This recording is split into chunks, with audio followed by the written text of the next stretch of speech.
Gimana caranya biar sesuatu yang bikin kita tadinya nggak rela jadi rela? Gimana caranya kita rela seseorang yang dekatnya dengan kita tapi nikahnya sama orang lain?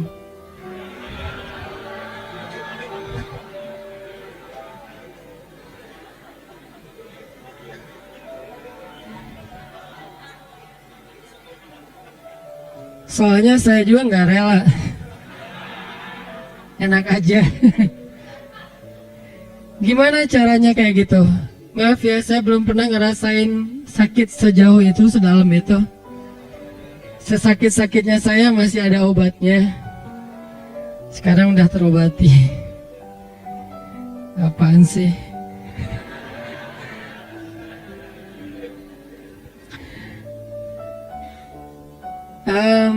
Gimana caranya kita bisa rela kalau pas kita berdoa minta sesuatu, Allah malah ngasih kita ujian. Kita lagi getol-getolnya meminta kepada Allah tentang sesuatu yang kita lagi kepengenin banget. Tiba-tiba Allah malah ngasih yang sebaliknya. Gimana caranya biar kita rela kalau kita ditolak dengan bahasa yang lembut? Kalau kita ditolak dengan alasan-alasan yang kadang-kadang nggak masuk akal. Kalau kita ditolak alasannya misalnya kayak kita kayaknya nggak cocok, soalnya hitung-hitungannya nggak dapet misalnya, atau karena mitos-mitos tertentu, atau orang tuanya kayak nggak sreg gitu sama kita, padahal kita udah berjuang untuk caper-caperan habis-habisan, modalnya juga udah keluar banyak, tapi ditolak. Gimana caranya kita rela atau lega? Gimana biar kita lega?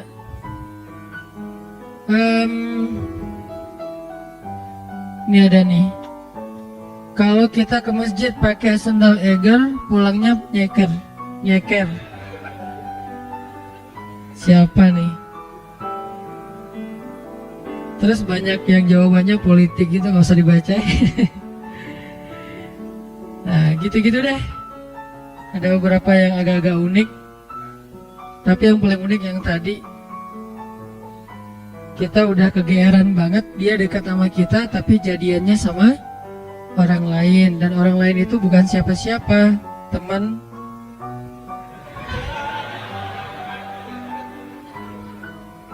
Itu jahat banget. Gimana caranya kita bisa rela? Pernah nggak teman-teman mencoba untuk melakukan sesuatu yang kita tuh udah siap-siap bakal gagal? Kayaknya bisa dipastiin nggak akan berhasil. Contoh, kita kayak mau ngedatangin seorang calon mertua yang anaknya itu idola kampus banget, atau idola sekolah, atau teman masa kecil kayak Spiderman atau apalah. Terus kita kayak yakin banget bahwa kita tuh bukan standar orang tuanya dan pasti kemungkinan besar akan ditolak. Cuman kan nggak ada salahnya juga untuk mencoba ya. Nah, ternyata ditolak beneran. Nah, gimana rasanya tuh? Apakah kita bisa benar-benar lega dan nggak dendam sama dia? Apakah kita benar-benar bisa ngerasa lega dan akhirnya bisa maafin orang tersebut kalau dia misalnya ngezolimin kita, ngejailin kita, ngecurangin kita, nikung kita, dan terakhir agak berat sih, yang misalnya dia kayak memfitnah kita, ngomongin kita, mengkomen dengan hate di akun kita, meng-kick kita di grup, atau nge-block kita di nomornya. Bisa nggak kita lega, kita rela, terutama kepada Allah Subhanahu Wa Taala? Karena ada orang yang mungkin sering nggak rela dengan perlakuan manusia, tapi dia masih berusaha untuk rela dengan ketentuan Allah. Yang parah tuh sampai ke Allah juga nggak rela. Dia nggak rela ketika Allah memberikan dia satu ketentuan, Bahkan nikmat pun kadang nggak rela. Dikasih nikmat sekian dia berharapnya lebih. Dikasih nikmat begini dia berharapnya begitu. Dikasih fisik yang ini dia berharapnya kayak gitu. Dan seterusnya. Kadang-kadang masalah rambut aja dia nggak rela. Belum lagi nanti masalah kulit. Belum lagi nanti masalah tinggi badan, masalah apa segala macam yang sifatnya emang takdir dia diciptakan kayak gitu. Beda dengan mungkin kalau yang masalah-masalah katakanlah misalnya kayak sesuatu yang sifatnya karena usaha kita kayak berat badan atau jerawatan atau apa, ini kan relatif ya. Tapi kalau emang udah takdirnya kayak gitu dia nggak rela. Termasuk dia nggak rela dengan ketentuan Allah dia seorang laki-laki sehingga dia pengen jadi ya transgender gitulah, pengen jadi cewek, terus dia cewek pengen jadi cowok, terus dia bingung gitu, kok dua-duanya nggak enak ya, terus jadi saya jadi apa gitu kan ya. Nah, ini nggak rela gitu kan. Nah ini semuanya adalah tentang syarhus sadar, berlapang dada. Berlapang dada pertama yang paling penting adalah berlapang dada terhadap ketentuan Allah.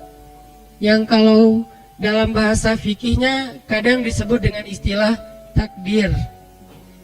Disebut dengan istilah takdir. Atau berlapang dada dengan sikap-sikap orang kepada kita.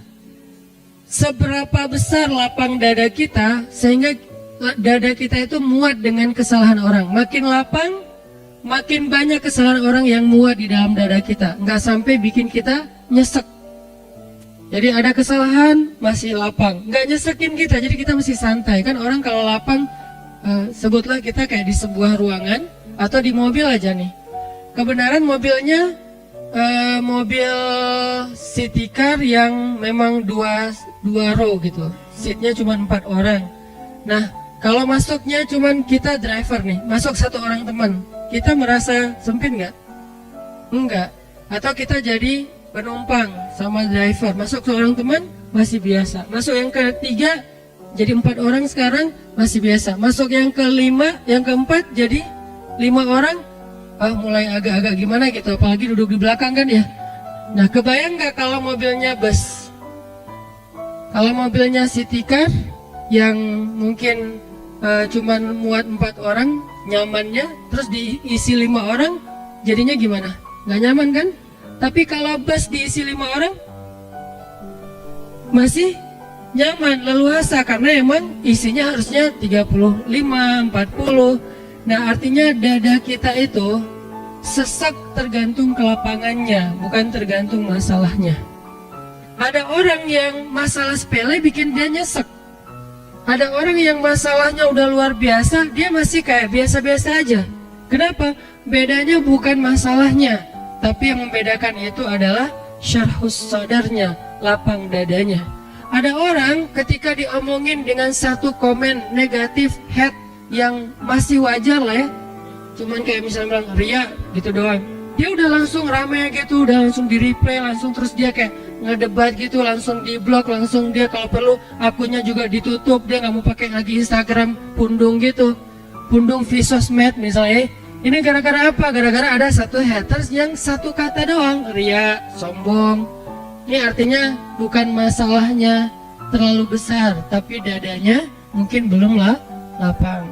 Dan itu juga berlaku kepada pasangan, berlaku kepada keluarga, berlaku kepada orang tua, berlaku kepada guru, berlaku kepada banyak urusan hidup kita. Kadang-kadang satu kata bikin kita nyesek. Tapi ada orang lain yang udah 1000 kata dan katanya semuanya bold, dia biasa-biasa aja. Kenapa? Mungkin 2 kemungkinan, dia orangnya cuek, orang yang nggak mau ngikutin kayak gitu-gitu, dan itu juga bisa jadi buah dari kelapangan dada. Atau kemungkinan kedua adalah dia dadanya emang lapang, hatinya emang lapang. Sehingga salah satu yang kita selalu doain itu apa? Rabbi syrahli, malah sebelum yang lain-lain, Rabbi syrahli sadri. Inilah yang diminta oleh Nabi Musa ketika Nabi Musa diutus kepada Firaun. Allah berfirman di surat Toha, idhab ila Firaun innahu tagha. Pergilah kamu kepada Firaun, dia itu jahat banget. Tagha itu jahat banget. Tagha itu zalim banget. Tagha itu durhaka. Tagha itu sangat sombong. Togo itu udah luar biasa kejahatannya, bukan lagi orang yang kejahatannya masih wajar, udah di atas wajar, namanya togo. Innahu togo. Firaun itu luar biasa jahatnya. Apa kata-kata Musa? Musa nggak bilang, ya Allah beri saya senjata. Karena kalau Musa minta senjata, Allah bakalan kasih senjata yang bisa ngalahin Firaun. Musa nggak bilang, ya Allah kasih saya misalnya harta supaya saya bisa membeli semua kekayaan Firaun, kekuasaan Firaun saya bayarin aja lebih daripada Korun. Malah yang diminta oleh Musa dalam misi yang sangat berat itu apa? Qala rabbi syrah li sadri. Itu pertama yang diminta sama Musa. Musa berdoa setelah Allah memberi dia perintah. Kata Musa, rabbi syrah li sadri. Ya Allah lapangkan dada saya. Baru yang kedua, wa yassir li amri. Ya Allah mudahkan urusan saya. Jadi kalau dadanya udah lapang, maka urusannya jadi mudah. Kalau dadanya udah lapang, maka hidupnya jadi mudah. Kalau dadanya udah lapang, maka hubungan dengan pasangannya jadi mudah. Kalau dadanya udah lapang, maka hubungannya dengan partner atau teman kerja, tim bisnis kita jadi mudah. Kalau dadanya udah lapang, maka teamwork kita dalam suatu usaha sosial, gerakan dakwah atau apapun jadi mudah. Wa yassir li amri. Baru setelah itu, wahlul 'uqdatan min lisani yafqahu qawli. Selesai? Belum. Yang kita nggak bacain yang keempatnya, waj'alli waziram min ahli Haruna akhi. Dan beri saya juga seorang pendamping yang dia pintar ngomong dan dia itu lebih ngerti realitasnya, lebih tahu apa yang terjadi di sana, saudara saya Harun, supaya kami bisa sama-sama berdakwah kepada di sisimu ya Allah. Jadi yang pertama banget diminta oleh Musa menghadapi Firaun aja lapang dada. Kenapa? Karena kalau Allah kasih kelapangan dada untuk Musa, kejahatan Firaun itu nggak bikin Musa nyesek. Kebayang ya, orang yang lapang dada diperlakukan oleh Firaun aja masih belum nyesek. Gimana kalau suaminya bukan Firaun? Kan banyak ibu-ibu atau istri-istri bertanya, Ustadz gimana menghadapi suami yang pemarah, suami yang galak, suami yang nggak setia, suami yang suami. Sekian banyak kesalahan suaminya. Lebih besar mana dengan kesalahan Firaun? Pastinya lebih besar Firaun. Dan kita nggak membandingkan suami dengan Firaun ya. Artinya emang ya jauh lah insya Allah. Ini bukan dalam masa dalam niat membandingkan. Tapi kalau kesalahan Firaun aja dengan kelapangan dada Musa tidak pundung, Musa tetap bisa bersabar, Musa tetap bisa menuntaskan misi dakwahnya, berarti lapang dada itu penting banget dalam hidup kita teman-teman. Sampai dengan kelapangan dada bisa menghadapi orang sekelas Firaun, berarti kan lapang dada itu penting banget ya. Yang kalau di bawah Firaun pasti akan lebih lega lagi nih. Di Firaunin aja lega, di Firaunin. Jadi diperlakukan oleh Firaun aja masih lega. Itulah yang diminta oleh Musa. Ini menandakan bahwa lapang dada itu salah satu doa yang paling penting untuk kita baca teman-teman. Bukan cuma pas mau ngomong di depan kita baca Rabbi syrah li sadri. Kapan aja Rabbi syrah li sadri, Rabbi lapangkan dada saya, lapangkan dada saya. Kalau mau pulang ke rumah buat yang udah punya pasangan, istri lagi ngambek di pintu, Rabbi syrah li sadri. Pengalaman pribadi. Insya Allah nanti kita lanjutkan setelah salat Isya. Bismillahirrahmanirrahim. Teman-teman yang dirahmati Allah Subhanahu wa Ta'ala, tadi kita menyampaikan tentang pentingnya syarhus sadar atau lapang dada supaya kita bisa nyaman ketika menghadapi situasi ataupun perilaku yang tidak sesuai dengan harapan kita. Syarhus sadar ini berlaku hubungan kita dengan Allah. Syarhus sadar ini dipakai ketika hubungan kita dengan orang tua, hubungan kita dengan pasangan, hubungan kita dengan anak, hubungan kita dengan saudara, dengan teman, dengan tetangga, dengan siapapun. Karena kalau kita nggak punya syarhus sadar, nggak punya kelapangan dada, kita susah untuk lega menghadapi orang lain. lega untuk ngadapin ketentuan Allah dalam hidup kita. Kita bakalan lebih banyak berkeluh kesah, nyesek, bete, terus rasanya kayak nggak bebas gitu, kayak ada sesuatu yang nyesek banget di dada kita tuh. Nah ini pasti bikin kita sendiri yang nggak nyaman. Sedangkan Allah Subhanahu wa Ta'ala udah ngajarin kepada kita satu doa yang dipetik dari bacaan doanya Musa alaihissalam. Ketika mau menghadapi Firaun aja, Musa meminta supaya dilapangkan dada, saking pentingnya modal ini. Jadi sebelum minta mukjizat, di antara mukjizatnya tongkat jadi ular, mukjizatnya nanti bisa ngebelah laut, mukjizatnya macam-macam. Sebelum Nabi Musa minta mukjizat, karena sifat dari mukjizat itu adalah mengalahkan makar-makar musuh, itulah sifat dari mukjizat. Jadi ketika Allah kasih mukjizat kepada nabinya, itu bertujuan untuk mengalahkan makar-makar yang dibuat oleh musuh. Misalnya kalau makarnya adalah syair, maka mukjizatnya adalah Al-Quran. Sehingga ketika musuh mengatakan bahwa Muhammad itu penyair, terus Allah menantang, kalau memang kalian anggap ucapan Muhammad itu adalah syair, coba aja kalian datangkan satu surat yang sama dan sama-sama berkualitas. Sehingga ketika Nabi Muhammad membacakan ayat Alam tara kaifa fa'ala rabbuka bi ashabil fil alam yaj'al kaidahum fi tadlil wa arsala alaihim tayran ababil tarmihim bihijaratin min sijil faj'alahum ka'asfim mimmakul. Abu Jahal membacakan syair yang lain, Al-Fil wal Khurtumit Tawil. Jadi Abu Jahal membacakan juga satu syair dengan tema gajah. Apa terjemahannya? Saya nggak hafal panjangnya syair itu, hanya pembukaannya wal fil demi gajah, wal khurtumit tawil demi belalainya yang panjang. Itu diketawain satu kota Mekah. Kenapa?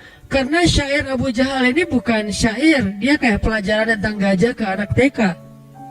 Gajah itu belalainya panjang gitu kan ya, nggak ada angle sejarah, nggak ada hikmahnya, nggak ada rahasia-rahasia ilmiahnya, cuman ya terlalu polos lah. Padahal Abu Jahal itu udah jagonya syair. Jadi ketika orang-orang yang tidak beriman menantang para anbiya, maka Allah kasih mukjizat untuk mengalahkan tantangan mereka, tuduhan mereka, kemakaran mereka. Kayak misalnya Firaun ngumpulin para penyihir-penyihirnya yang lulusan-lulusan dari sekolah sihir yang ada di zaman Firaun, mereka juga bikin sekolah sihir. Dan ini terkenal dalam sejarah, memang ada sekolah sihir. Termasuk nanti cerita seorang laki-laki, anak muda yang lagi pengen belajar sihir ke seorang penyihir legend, terus malah dia mengalahkan penyihir itu dengan kalimat iman ya. Jadi banyak sekali cerita-cerita sekolah sihir di zaman sebelum Nabi Muhammad SAW. Dia kumpulin nih lulusan cum laude dari universitas sihir. Semua yang keren-keren, profesornya, yang cum laude-nya, dokter-dokter mudanya, kumpulin semuanya. Ini makar. Wa makaru wa makarallah wallahu khairul makirin. Wa yamkuruna wa yamkurullah wallahu khairul makirin. Akhirnya Allah kasih Musa mukjizat, mukjizatnya untuk mengalahkan sihirnya para penyihir-penyihir Firaun. Nah, Nabi Musa padahal seorang nabi nggak meminta mukjizat pada Allah, ya Allah kasih saya mukjizat untuk bisa mengalahkan kejahatan-kejahatan Firaun. Bukan itu yang pertama diminta oleh Musa, tapi yang pertama diminta oleh Musa itu adalah Rabbi syrahli sadri, ya Allah lapangkanlah dada saya. Inilah yang paling penting dalam hidup kita. Apalagi ketika kita mengemban amanah-amanah yang berat. Apalagi kita bergaul dengan banyak orang. Karena orang yang tidak bergaul, walaupun dia soleh, masih kurang istimewa di sisi Allah dibandingkan orang yang soleh dan bergaul. Kan Nabi SAW bersabda, Al-mu'min alladhi yukhalitun nas wa yasbir ala adahum a'zamu ajran. Di riwayat yang lain, khairun minal mu'min alladhi la yukhalitun nas wa la yasbir ala adahum.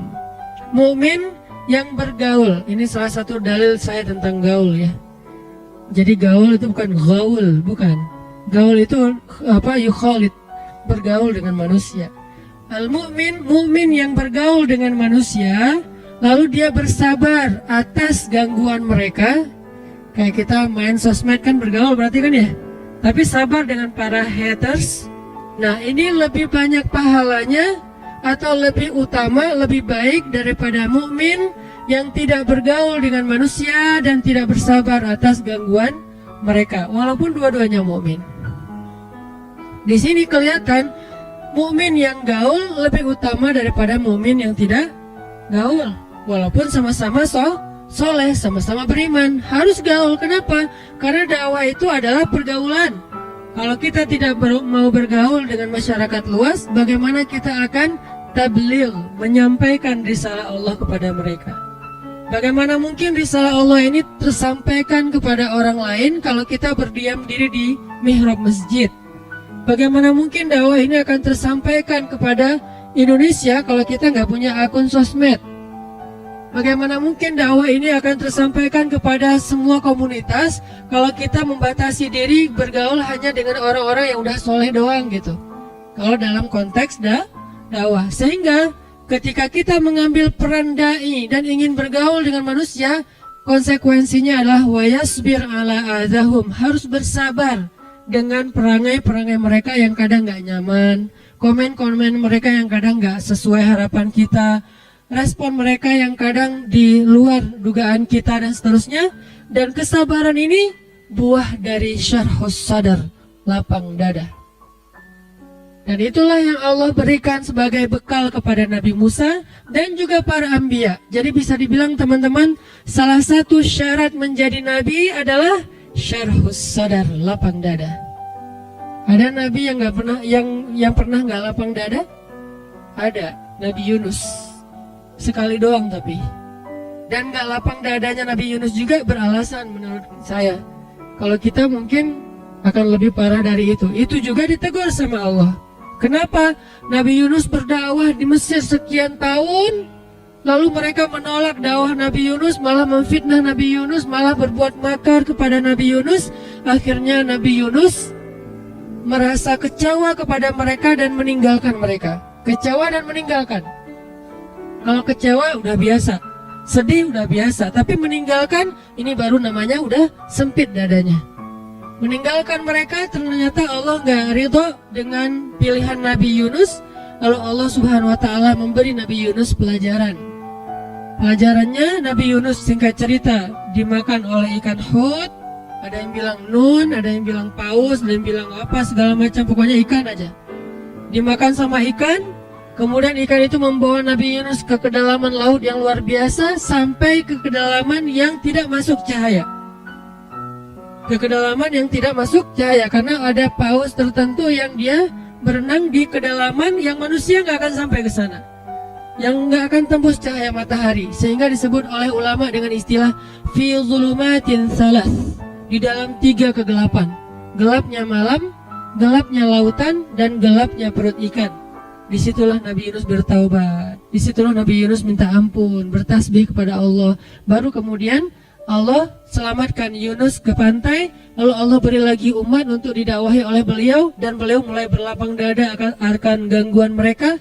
Akhirnya Allah lipat gandakan kesuksesan Nabi Yunus dan mendapatkan umat yang sangat banyak. Ini artinya modal utama para anbiya adalah syarhus sadar, dengan berbagai macam skenario yang Allah bikin.